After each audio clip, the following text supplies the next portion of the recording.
Everyone, welcome to Geet's paradise. और आपकी गीत आ गई है एक बार फिर से आपके साथ। और आज का जो प्रोग्राम है, आज का जो व्लॉग है, बहुत ही स्पेशल व्लॉग होने वाला है, क्योंकि आज से शुरू होने वाला है वैलेंटाइंस डे की सीरीज वाले व्लॉग्स।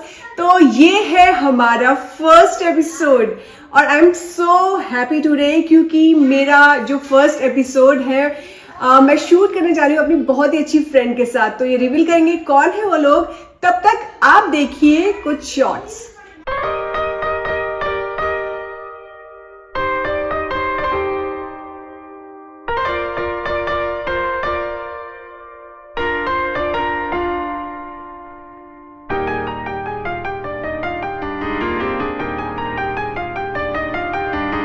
प्यार को हो जाने दो,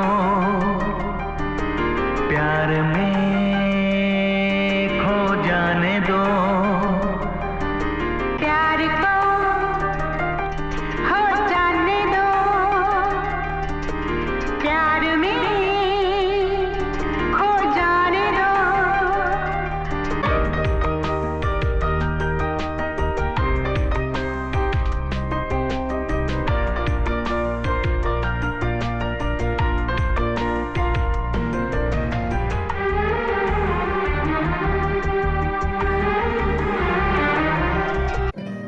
तो फ्रेंड्स, देखे आपने ये प्यार भरे मोमेंट्स।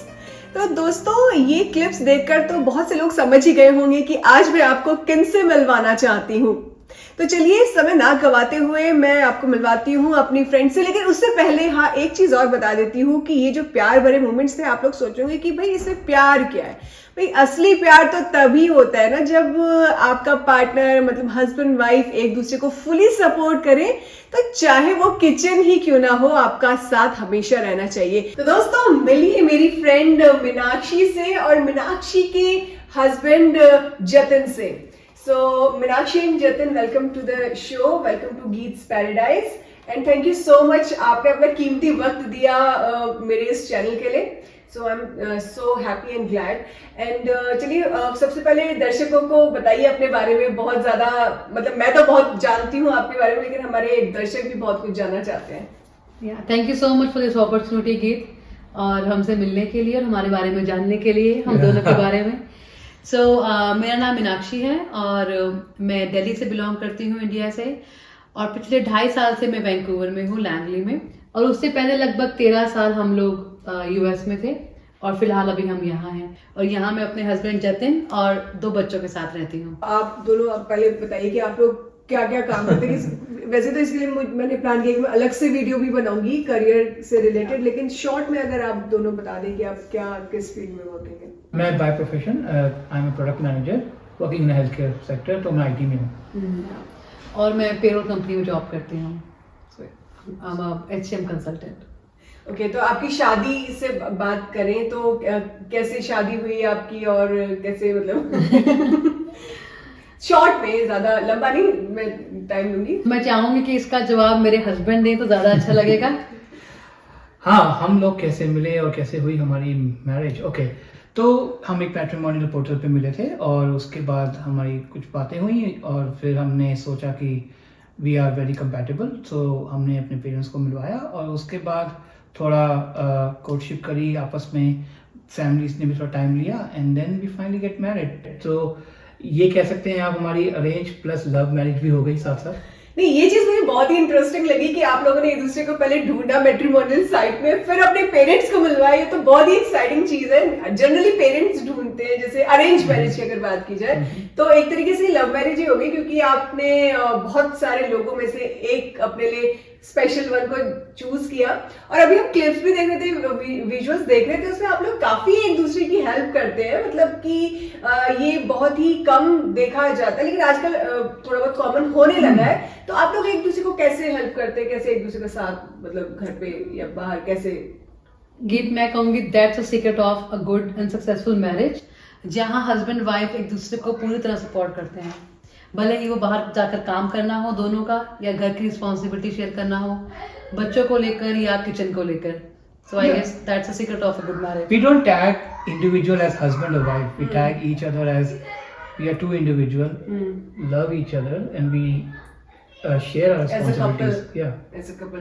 हाँ, और लेकिन देखा जाता है अगर इंडिया की बात की जाए, मतलब basically we are from India, तो हम इंडिया की बात करेंगे तो इंडिया में भी आजकल ये कॉमन हो चला है कि you know husband wife both are working, तो घर पे भी एक दूसरे का साथ देते हैं, लेकिन घर पे हमें काफी you know household help मिल जाती है, काफी आप कुछ भी ऑर्डर कर लो ऑनलाइन, तो it's quite Yeah. Easy there.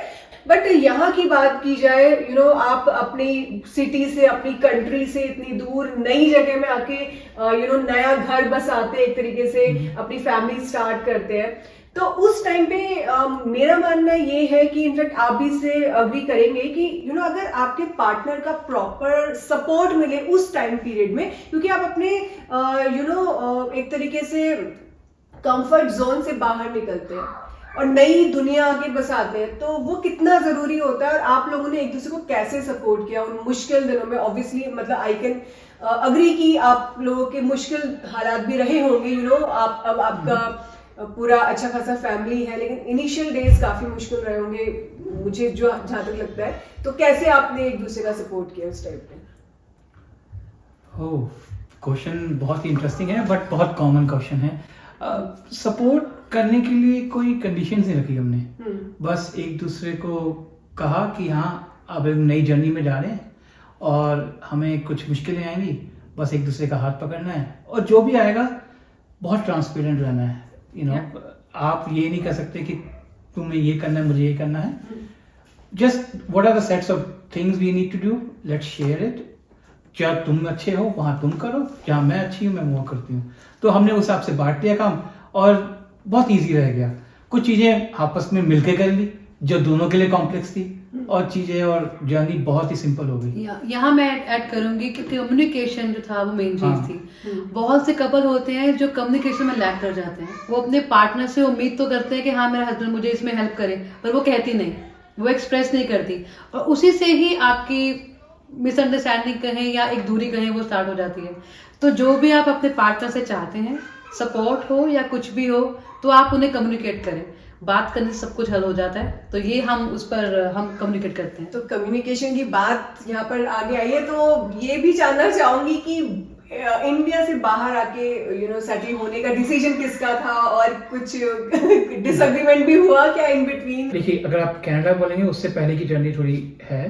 मैं जब यूएस आया था तो मैं मास्टर्स करने आया था, तो मेरी सारी स्टडीज जो थी वो यूएस बेस में हुई, वहाँ से मुझे जॉब मिली थी, और एंड देन वहीं से जब हमारी मैरिज हुई फिर हम वहीं मूव हुए यूएस कैलिफोर्निया के अंदर।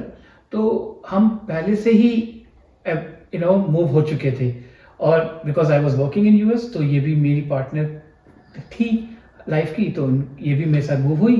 फिर वहाँ से हम हमारी फैमिली बनी, और I think almost 12-13 years spend हो गए थे यूएस के अंदर। मगर स्टेबिलिटी, जैसे अब सबको पता ही है कि यूएस में एक आईटी सेक्टर में काम करते हैं, तो हम थोड़ी इतनी स्टेबिलिटी नहीं है, यू नो। तो वो सर्च करते करते हमें कनाडा का पाथ मिला, और हमने देखा कि अरे, और मैंने अप्लाई कर दिया, और I got permanent residentship very easily, and we thought you know what, this is we should take a decision and go to Canada and let's see how things folded for us there.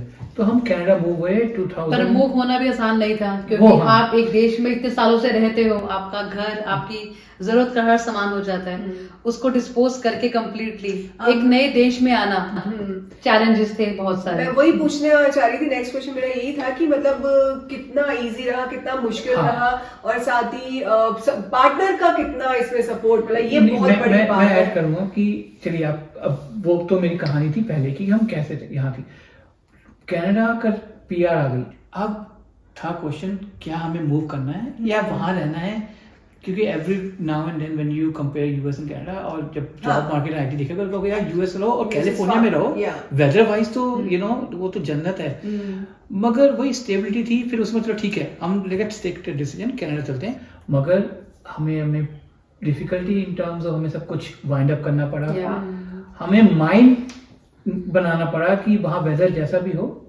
हमें रहना है, और हम एक नई life start करने जा रहे हैं। स्क्रैच से स्टार्ट Scratch करने से जा रहे start करने हैं। जा और आपकी रहे हैं। माँ ने गीत के 10-11 साल लगभग एक कंट्री में रहने के बाद अपनी पूरी जिंदगी को सिर्फ 8 सूटकेस में हम लोग कैद करके इस नए देश में आए। सब कुछ वाइंड अप करके 8 सूटकेस लेकर और हम 4 जन यहाँ पर आए, फिर से शुरुआत करने के लिए एक बेसिक से। तो जैसे आप लोगों ने बताया कि वहां से आपके क्या स्ट्रगल रहे, मतलब यूएस से यहाँ आने में क्या क्या आपको करना पड़ा तैयारी, और लेकिन आई एम श्योर कि यहाँ पर लैंड होने के बाद भी आपको काफी स्ट्रगल करना पड़ा होगा, यू नो, इनिशियल डेज में। तो वो कैसा रहा एक्सपीरियंस? वो स्टोरी बड़ी इंटरेस्टिंग है। मैं कहूँगा मीनाक्षी बताएं कि जब हम यूएस से यहाँ मूव हो रहे थे तो ऐसा नहीं था कि बस चलो मूव करो और मूवर्स को बुलाओ और पैकर्स को बुलाओ और सब कुछ मूव करो। वो स्टोरी मीनाक्षी आप बताएं कि आपने कैसे डिसीजन लिया? बिल्कुल, काफी मुश्किल था क्योंकि 10 साल एक देश में रहने के बाद और सब कुछ वाइंड अप करके यहाँ पर आना, बट किया गया सब कुछ वाइंड अप करके और 8 सूटकेस लेके हम लोग यहाँ पर इस देश में आए। और प्लस साथ में ये भी एक डर था कि कैसे लोग हमें वहां मिलेंगे, क्योंकि जब आप एक कंट्री में रहते हो आपका एक सर्कल फॉर्म हो जाता है, क्योंकि यहाँ परिवार नहीं है तो दोस्त ही आपके परिवार होते हैं। बट यहाँ आए और हमारी उम्मीद से ज्यादा अच्छा हमको यहाँ पे रिस्पांस मिला। लोग काफी वेलकमिंग थे, प्लस हमारी इंडियन कम्युनिटी काफी ज्यादा है, विजिबल है कनाडा में, तो जिसका हमको बहुत एक साथ मिला इनिशियली। बट हाँ, घर को ढूंढना स्ट्रगल था, बच्चों के स्कूल को ढूंढना स्ट्रगल था और अपने लोगों से मिलना स्ट्रगल था। धीरे धीरे कड़ी के साथ कड़ी जुड़ती गई और आज हमारा we are in our own home और हमारे अच्छे मित्र हैं जैसे आप हैं और कुछ और लोग भी। सो इस तरीके से हमारा और मैं जो भी लोग मूव होना चाहते हैं उनको मैं यही कहूँगा जो हमने भी किया, आप अपनी प्रिपरेशन तैयार रखें। अगर आप मूव कर रहे हैं तो एकदम मूव ऐसे ना हो जाइए। हमने भी बहुत लोगों से बात करी और बहुत से ग्रुप्स मिलेंगे आपको सोशल पोर्टल पे और सोशल वेबसाइट्स पे, आप उनसे पता कीजिए। आप चाहें तो एक बार विजिट करें, जैसे हमने भी विजिट किया था। हम एकदम मूव नहीं हुए थे, हम प्रायर विजिट पे भी आए थे। हमने देखा कैसा कंट्री है, कैसा लोकेशन है, कैसा वेदर कैसा है और कौन सी सिटीज है जो हम देख सकते हैं कि मूव होने के लिए। तो पूरा प्रिपरेशन करनी पड़ती है, आपको प्लानिंग करनी पड़ती है। वो वाला डर तो रहता ही है कि लोग कैसे मिलेंगे और हम आगे कैसे प्लान करेंगे। वो स्टेप 2 है। स्टेप 1 ये है कि आप मेक श्योर करें कि आपका डिसीजन सही है या गलत जी। उसके लिए आप और गीत मैं कहूंगी चैलेंजेस तो हर जगह आएंगे, भले ही वो कनाडा हो, यूएस हो, कोई भी देश हो, भले आपका देश भारत ही क्यों ना हो, चैलेंज आपको लाइफ के हर पड़ाव में मिलेंगे। उसको आप कैसे ओवरकम करते हो वो आपको देखना है, वो आपके पार्टनर के सहयोग से होगा। और दूसरा, जब भी आपको कोई चैलेंज आए और आपको लगे कि आपका डिसीजन पे आपको डाउट हो रहा है आने के लिए, तो आप सिर्फ ये सोचे कि आपने ये डिसीजन क्यों लिया था। तो उस इच्छा को, अपने उस एम को दोबारा से याद करें and then again you restart your efforts. And you know I think you know जैसे हम भी एज अ न्यू इमिग्रेंट अगर सोचे तो मुझे भी लगता है कि स्ट्रगल जो है आपको स्ट्रांग ही बनाता है, यू नो, और ये बहुत जरूरी भी हो जाता है। और ये ज्यादा देर तक चलता भी नहीं है, you know, it's a phase, so it's a good thing. और लेकिन एक और स्ट्रगल होता है, हम यू नो कपल्स की लाइफ, आई मीन पेरेंट्स की लाइफ में, किड्स का मतलब कि स्ट्रगल इन द सेंस कि जैसे आप लोगों ने डिसीजन लिया यहाँ आने का, तो किड्स का क्या कुछ इश्यूज रहे कि बच्चों ने सेटल होने में प्रॉब्लम की, या उन्होंने बोला कि हम वहां पर हमारे फ्रेंड्स हैं, या जो भी चीजें हैं, तो कुछ ऐसा भी कुछ इश्यूज रहे? आई थिंक हमारे किड्स ने बहुत अच्छे से एडजस्ट कर लिया। एक मेन पॉइंट तो ये था कि हम यूएस से कनाडा मूव हो रहे थे, तो इन टर्म्स ऑफ कल्चर और एजुकेशन इतना हमें प्रॉब्लम डिफरेंस नहीं लगा, क्योंकि इतना ज्यादा डिफरेंस नहीं है, सेम कम्युनिटीज है। प्लस एक्चुअली उनको तो और अच्छा लगा कि और लोग इंडियन उनको मिल गए as compared to we were there in US.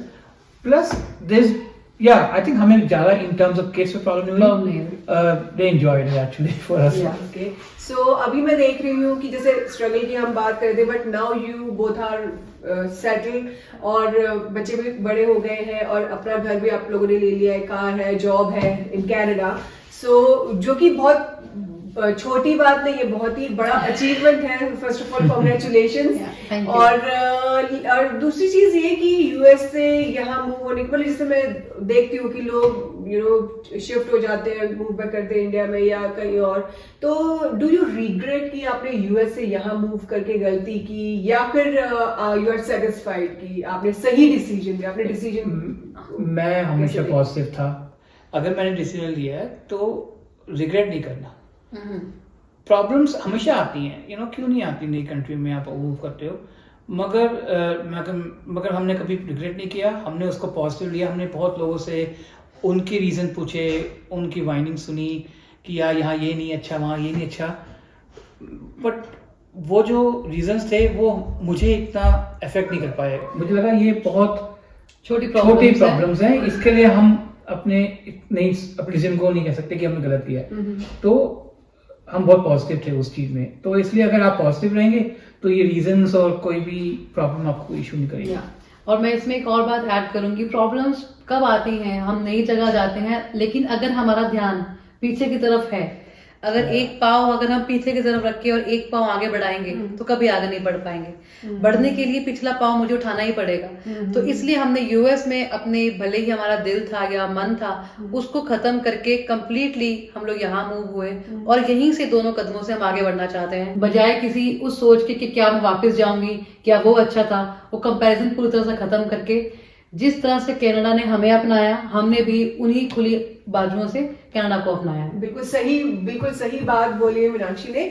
और इसी पे मैं ये पूछना चाहूंगी कि जिस तरीके से, जैसे आपने बोला कि कनाडा को आपने अपना लिया, लेकिन यहाँ पर क्योंकि सभी को पता है कि हम रिसेंटली मूव है, सो काफी नेगेटिव थॉट्स मैंने देखे हैं लोगों के अंदर। इनिशियल डेज में ही लोगों ने हमें बोल दिया था कि भाई यहाँ तो अच्छा नहीं है, क्राइम बढ़ रहे हैं कनाडा में, और भी चीजें हैं, काफी इश्यूज हैं, तो मूव बैक कर रहे हैं। तो हमें भी लगा, क्योंकि नए नए हम आए थे, लेकिन फिर धीरे धीरे हमें लगा कि ऐसा तो कुछ है नहीं, मतलब कि ये चीजें तो हर जगह, हर प्रॉज एंड कॉन्स होते हैं अपने। तो आपका क्या मानना है इस बारे में कि क्या ये नेगेटिव चीजें जो हो रही, मतलब लोगों के दिमाग में है, क्या वो सही है या पर्सनल लोगों का है?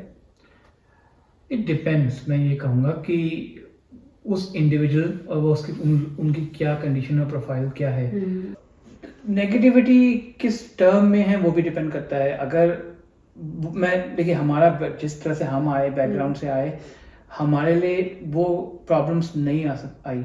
जो क्या पता कोई और बैकग्राउंड से लोग इंडिया से आते हैं, वो इंडिया से कंपेयर करते हैं, इंडिया की लग्जरी और जो स्पॉइल भी हो जाते हैं कि मेड नहीं है, ये नहीं है, वो सब चीजें वो हमारे साथ नहीं। हम यूएस में भी सेल्फ लाइन थे, यहाँ भी हमें पता था कि हमें क्या फेस करना पड़ेगा। तो वो डिपेंड करता है।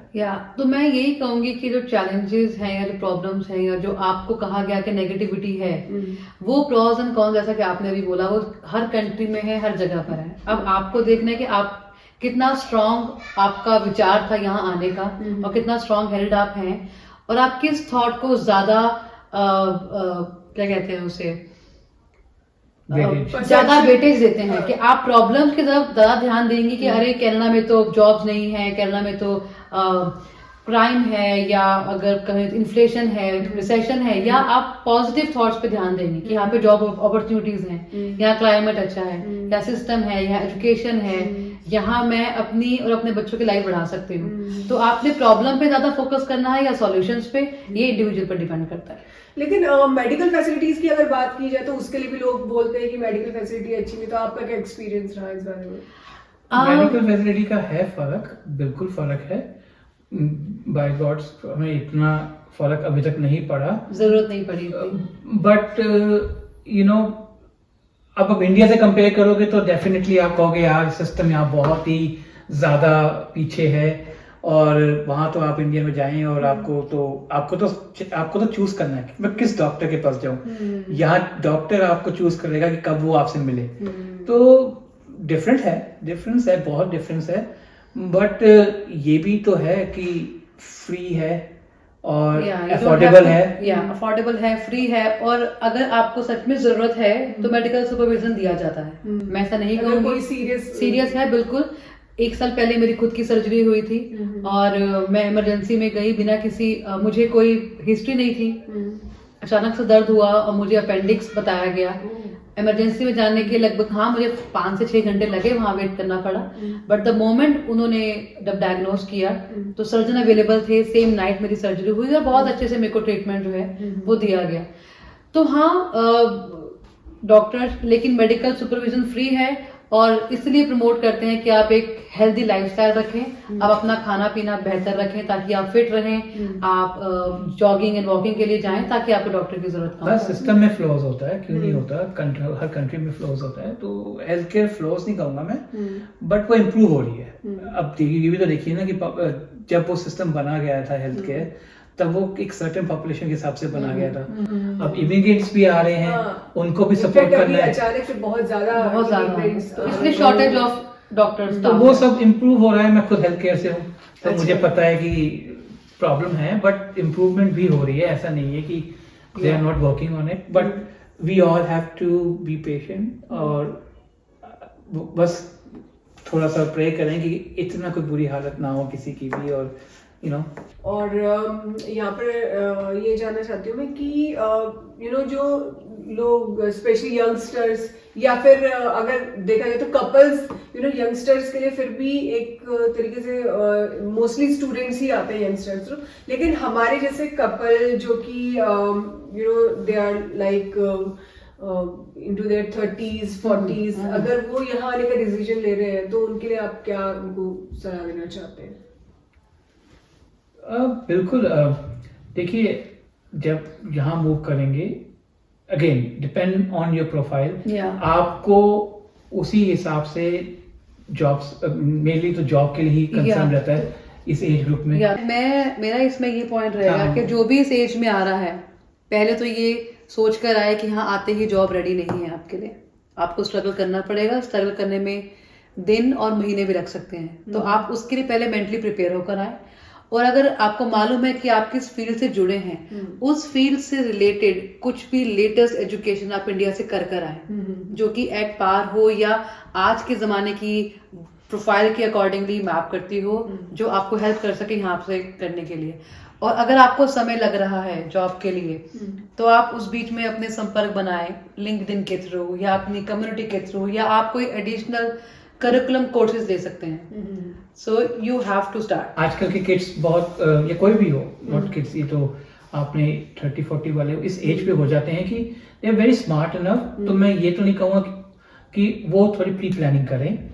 अगर कंट्री में आ रहे हैं कनाडा में, तो अपनी प्रोफाइल के हिसाब से मेक श्योर करें कि उनकी वहाँ पर जॉब है या नहीं, कितना सर्च करें और या उस हिसाब से प्लान करें अपने मूव। हाँ, आई थिंक उनको ये भी सोच के आना चाहिए कि उनको स्ट्रगल तो इनिशियली सबको करना ही पड़ता है। बिल्कुल करना पड़ता है, चाहे यहाँ पर कितना भी सपोर्ट हो, कितने भी फ्रेंड्स हो, कितने भी रिलेटिव्स हो, अपना पर्सनल स्ट्रगल तो रहेगा। Just have to patient. हाँ, जैसे कि हमने आपकी भी स्ट्रगल की बात की आप लोगों के, तो अभी जैसे आपको काफी टाइम हो गया, आई थिंक कितने ऑलमोस्ट 2.5 साल हो गए, 2.5-3 साल हो गए। तो अब जब यहाँ पर लैंड हुए थे और अभी इतने सालों बाद कुछ डिफरेंस दिखाई दिया कुछ चीजों में? या पॉजिटिव नेगेटिव दोनों, आई थिंक। नेगेटिव से स्टार्ट करते हैं थोड़ा बहुत, क्योंकि बाद में पॉजिटिव हो सके।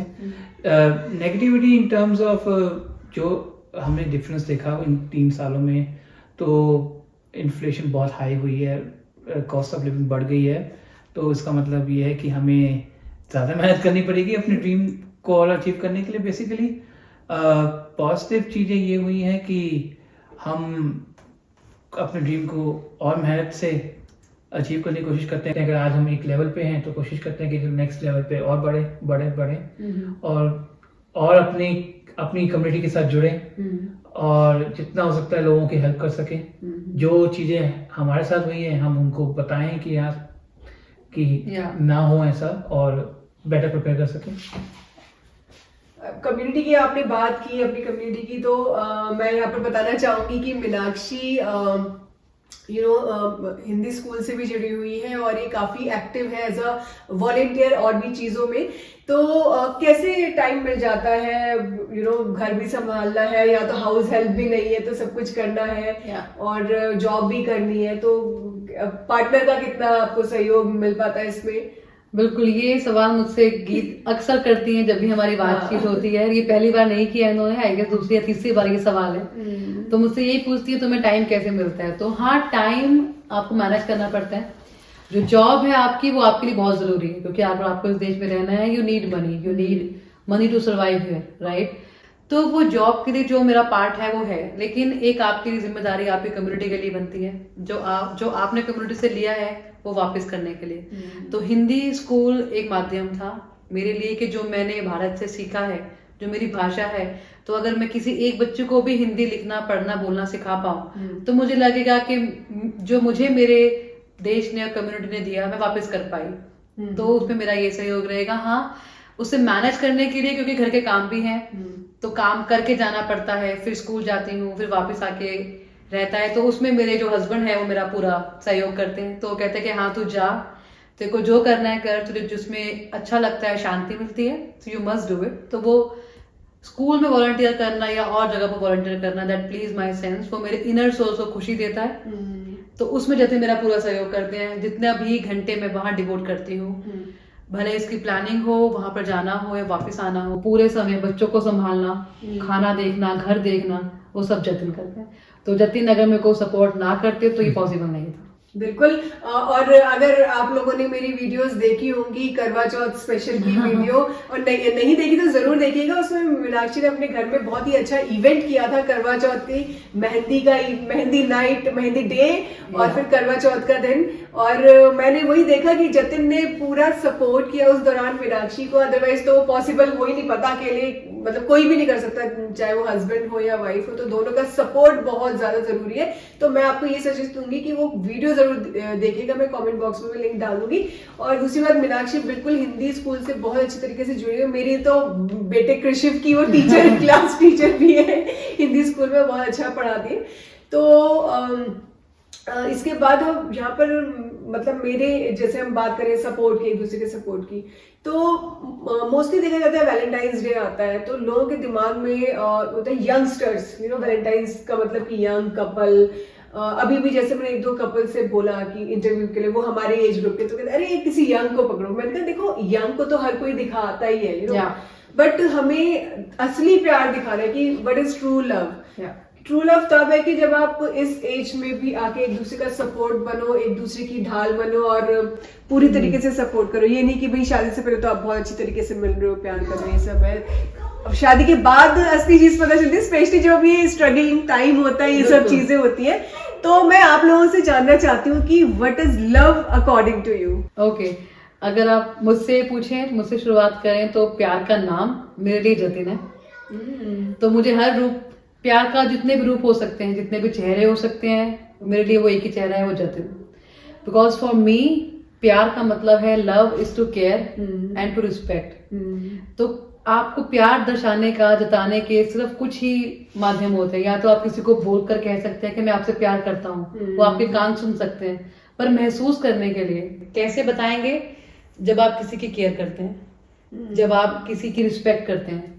तो मेरे लिए प्यार का मतलब रिस्पेक्ट और केयर है, और बहुत छोटे छोटे मोमेंट्स। कोई ग्रैंड डे नहीं कि मैं बोलूं कि मुझे एक दिन चाहिए सेलिब्रेट करने के लिए। हर दिन जो मेरा पार्टनर मेरे लिए करता है, मेरी परवाह, मेरी केयर, मुझे रिस्पेक्ट, तो मेरे लिए प्यार का मतलब वही है। वेरी नाइस, बहुत बहुत बढ़िया। और ये मैं ट्रूली मतलब मैंने देखा भी है ये चीज आपके घर में।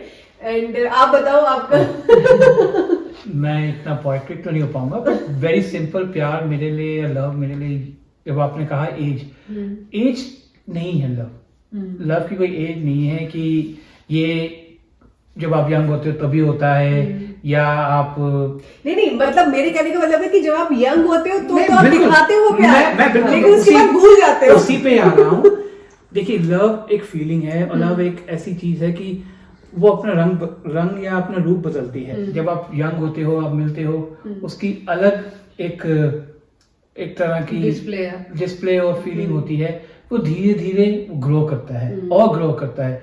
जब आप मिड एज कोई भी एज पे आगे बढ़ते हो और एक अलग सा मैं एक तरह सा स्टेजेस आते या, stages बिल्कुल। है। तो जैसे ने जैसे स्टेजेस की बात करी लव की कि कैसे डिफरेंट डिस्प्ले ऑफ अफेक्शन होता है। जब हम यंग थे, शादी से अभी भी यंग है, बट बिफोर मैरिज जब आपका पार्टनर जब जतिन भी मेरे लिए फ्लावर्स लाते थे या चॉकलेट्स या टेडी बियर्स, तब लगता था कि शायद यही प्यार है। उस समय का प्यार की परिभाषा वो थी। पर आज मैं बोलूं, आज की एज में जब मैं सुबह उठती हूँ, अगर मैं लेट उठी हूँ और मैं लेट उठने पर भी अगर मेरे पार्टनर ने किचन में क्लीन किया हुआ है, मेरे लिए ब्रेकफास्ट रेडी है, या मुझे ये टेंशन नहीं है कि बच्चे अब क्या खाएंगे, उनके ब्रेकफास्ट के लिए उन्होंने जिम्मेदारी ली है या लॉन्ड्री कर दी है, तो वो लगता है कि मेरा पति मुझसे कितना प्यार करता है, मेरी परवाह करता है।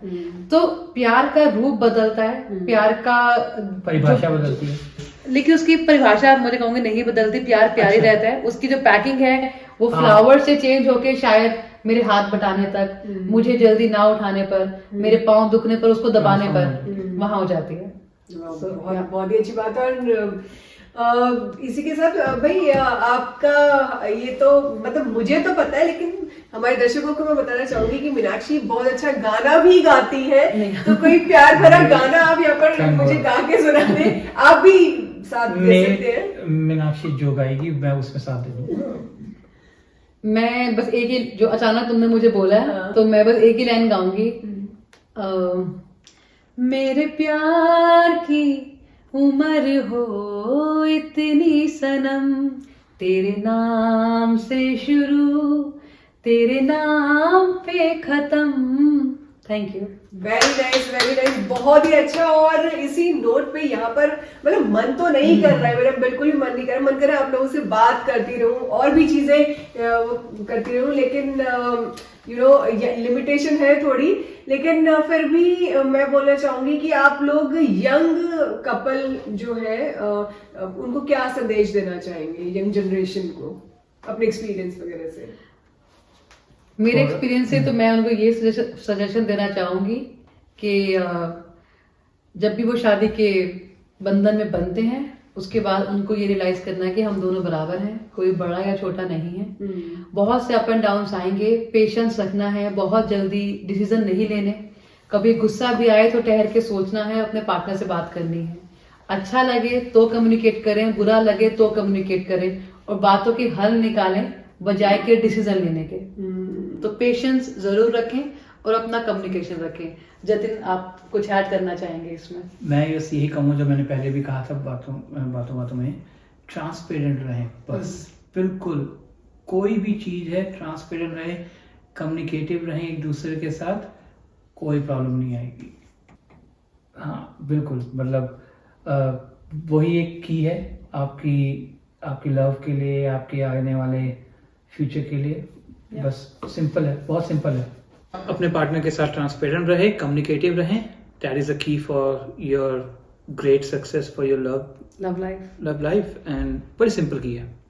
Thank you. बिल्कुल, बहुत ही खूब, बहुत ही अच्छे तरीके से मीनाक्षी और जतिन ने एक हैप्पी मैरिड लाइफ का तरीका बताया है हमें। तो इसी पर मुझे कुछ पंक्तियां याद आ रही हैं, तो मैं आपको सुनाना चाहूंगी जरूर। मुझे बहुत अच्छी लगती है और वो सूट भी कर रही है आप दोनों के ऊपर। तो अर्ज किया है कि फर्क नहीं पड़ता कि मेरा दिन कितना बुरा गुजरा, फर्क नहीं पड़ता कि मेरा दिन कितना बुरा गुजरा, बस तुम्हारी एक मुस्कान ही सब कुछ ठीक कर देती है। सो बहुत बहुत धन्यवाद आप दोनों का, और ऐसे ही हंसते रहिए, मुस्कुराते रहिए, एक दूसरे का सपोर्ट बनते रहिए। एंड आई होप कि आप दिन दुनी रात चौगुनी तरक्की ऐसे ही करते रहे, आपकी मैरिड लाइफ बहुत ही खुशहाल है। Thank you so much for giving your precious time to me. आपकी गीत आपके अपने चैनल गीत पैराडाइज में, और आप कुछ बोलना चाहेंगे? We just wanna say thanks to you. Thank you for giving us this opportunity कि हम अपनी लाइफ और अपने विचार आपके चैनल के थ्रू लोगों तक पहुंचा पाए। So होपफुली सबके लिए हेल्पफुल रहे, Yeah. जो भी आपके सब्सक्राइबर हैं और जो भी लिसनर हैं। and yeah, thank you so much for this opportunity and I really want कि और लोग जुड़े आपके चैनल के साथ और जाने कि सीक्रेट बहुत आसान है हैप्पी लाइफ का, और नई कंट्री में मूव करना भी कितना आसान है, जो आपके डिफरेंट ब्लॉग से माध्यम से जो आप टिप्स और ट्रिक्स देती हैं लोगों को, वो हेल्पफुल रहे। Thank you so much. Thank you. So friends, आज के लिए गीत्स पैराडाइज में इतना ही, लेकिन ये सिलसिला आगे भी जारी रहेगा। तो अगर आप लोग भी इस प्रोग्राम से जुड़ना चाहते हैं, अपने एक्सपीरियंस शेयर करना चाहते हैं, अपने पार्टनर के साथ खट्टी मीठी यादें और एक्सपीरियंसेस शेयर करना चाहते हैं, तो आप मुझे कांटेक्ट कर सकते हैं, आप कमेंट करके बता सकते हैं, या फिर आप मुझे इंस्टाग्राम में भी फॉलो कर सकते हैं। तो मिलते हैं नेक्स्ट एपिसोड में, नेक्स्ट व्लॉग में कुछ और नई शख्सियतों के साथ। तब तक के लिए आप रखिए अपना ढेर सारा ख्याल। See you next time, bye bye.